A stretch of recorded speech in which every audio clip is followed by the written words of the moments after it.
Hey everyone, this is going to be a full tutorial that takes you through the process of setting up joints in the body.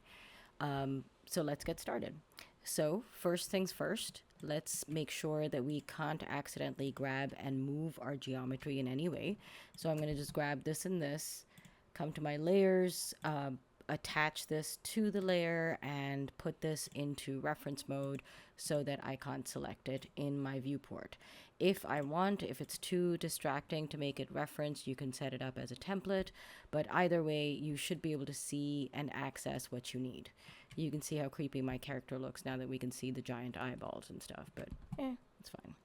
Anyways, let's get started and jump into our orthographic views, which is the only viewport, type of viewport that you should be setting any kind of joints in. And let's get started on creating joints.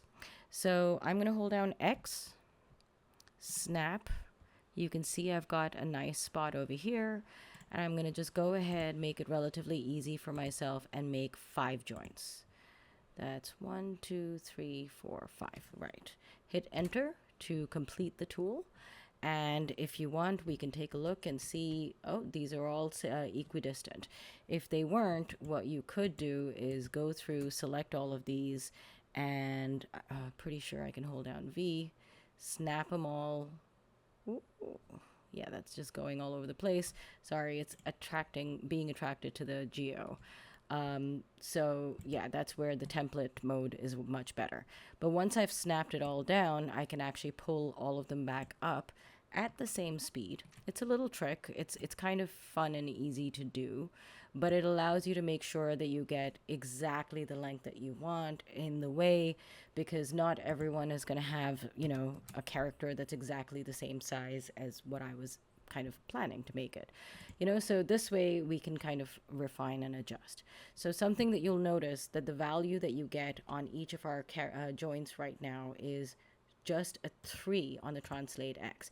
Everything else is zeroed out, and the scale, of course, is at 1, which means that if you're ever testing out your spine, this is one of the things that you want to look at, is you want to make sure that every child is equidistant, just for the fun of it.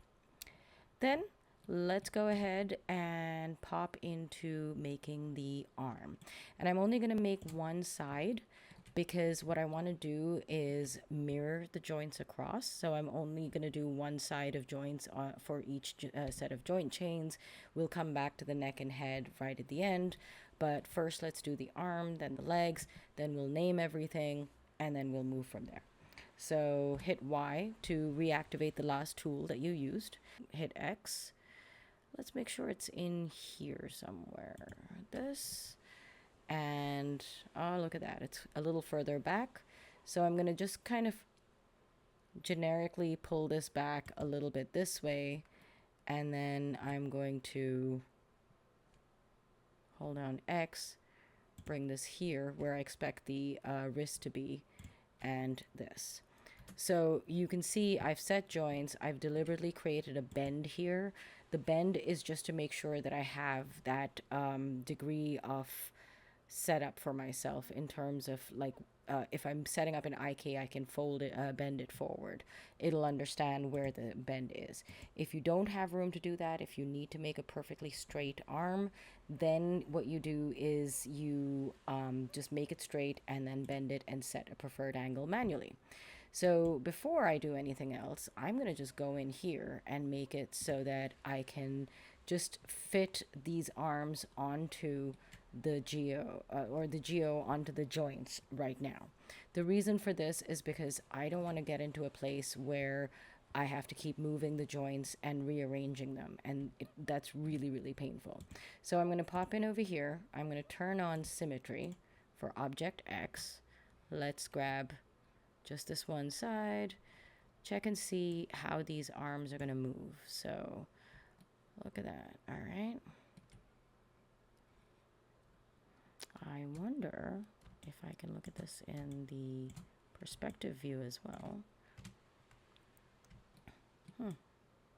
This is going to be interesting. Hit B. That'll make it a little bit smoother. as you pull it forward. So I'm going to do this. And I'm actually going to rotate it a little bit. The goal here is to make sure that I am centering the joints in my geo. There is real value in doing this. You're going to see this is creating an issue or it's creating a weird indentation, but that can be fixed with a little bit of sculpting and whatever. Either way, I'm going to step out of this for now. I undid the soft selection. I can reactivate it if I want and just pull this forward.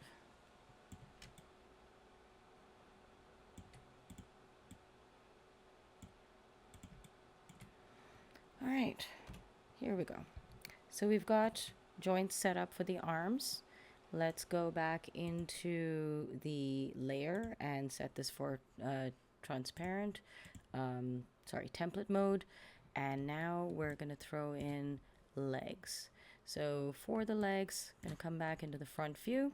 And these are sort of easy things that we're doing, basically. Notice how I'm moving between the windows without really being concerned about the tool being completed, which means I can start over here and I'm looking for the one singular line that goes all the way through the center.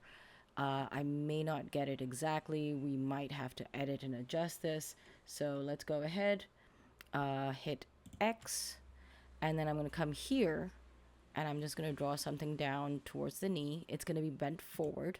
The knee is almost always bent forward. It's just, I don't know why. I very rarely see anyone draw a knee straight up. Try to make sure that it doesn't come out of the geometry. That's your only major goal. And then here, I'm going to hit where I think it's going to roll, where you bend your foot. And then I'll hold down Shift so that this comes out straight. So what you end up creating is this. And immediately I have yet another edit that I want to make to my geo, which is just making sure that the ankles fit, right? So the stuff that you're seeing me do is actually not uncommon, because a lot of times, especially novice modelers will end up kind of creating poses on their characters, and we don't want that. So we just make it so that we can stop selecting the joints for a second, because obviously they override what's needed here. And I'm going to just kind of grab this and hit B again so that it kind of softens it. And I move this in a little bit closer. And let's see if I can sort of deselect some of this. Push this a little bit. Deselect. Deselect. Actually, let's deselect all of this. All right. So this is our generic girl model. As you can see, there's nothing very exciting or unique about how the model has been created. It's just there as a just useful demo character, you know? Again, ideally speaking, what you want to do is make sure that your joints do not come out of the geometry, but I always put a bend on the IK leg, on the actual upper part. Now we're just going to quickly name things. Let's just get started over here. First up, the spine.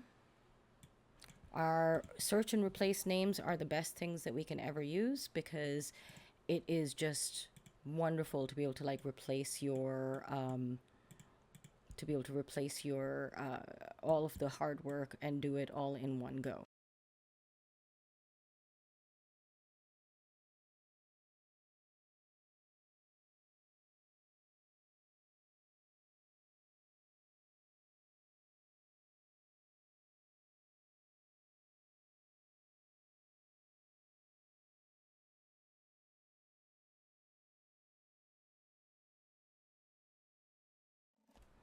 All right, naming done.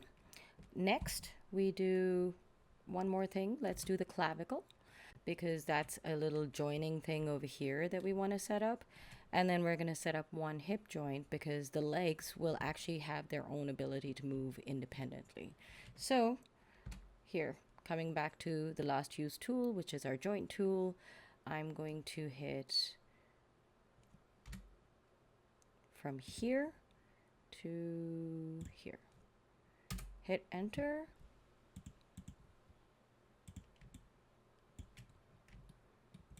You can see these are very close but not exactly set up, and that's something that I want to do. And you can see 3.525. So this I'm going to just snap here. All right, this becomes left clav joint 0 and left clav 01. Notice I'm not putting the name joint on this. That's because this is not going to be a joint that gets bound. So once again, we're going to turn on our geometry. Let's take a look at the side view over here.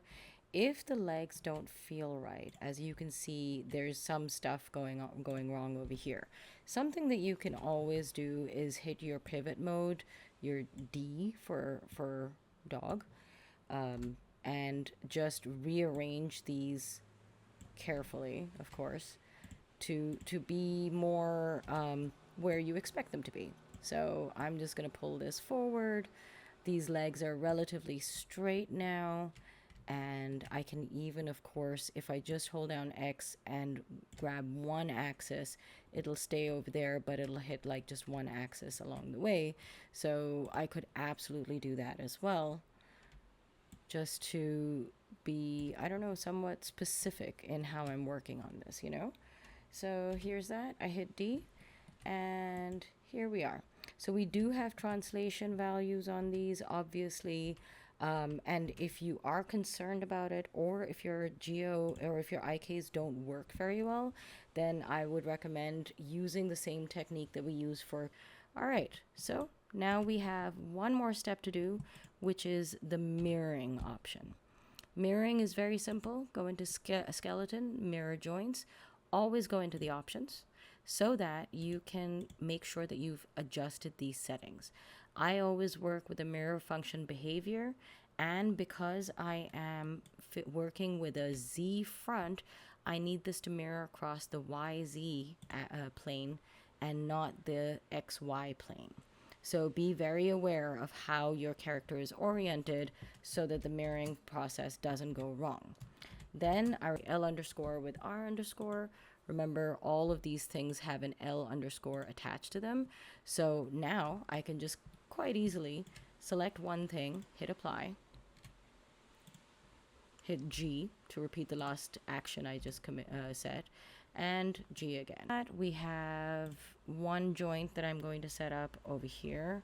I'm going to hold down X, set up a joint, and snap this into place, holding down V, and I'm going to make this a bigger radius. We'll call this hip rotation. Oh, I wrote hot rod. Hip rotation. So this can now be the owner of both of these. So I'll hold down shift, grab both of these first, then this, parent it like this, and this gets parented under there, and the bigger one gets parented under the little one again, and then these guys get parented to this. And this guy gets parented to this. The only thing that's left is the, anyone? The neck and head. So let's pop into our right view for this, because this is pretty easy, neck and head. Depending on the length of the neck, you actually don't have to work too much for it, but I usually put in a minimum of 3 joints. 4 could be really good as well, but I want these 3 pivot points, you know, one where you can like actually swing the head in one go. You can bend it in the middle and twist, and then one for turning the head, and then finally one here, and one for the tip of the head as well. There's a lot of value in what these joints can do, so don't freak out.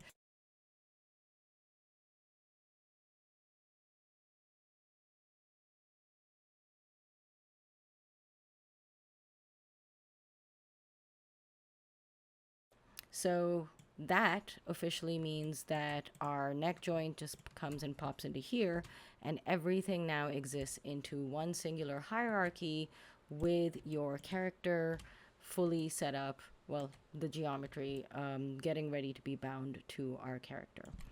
And I'm going to stop it right here.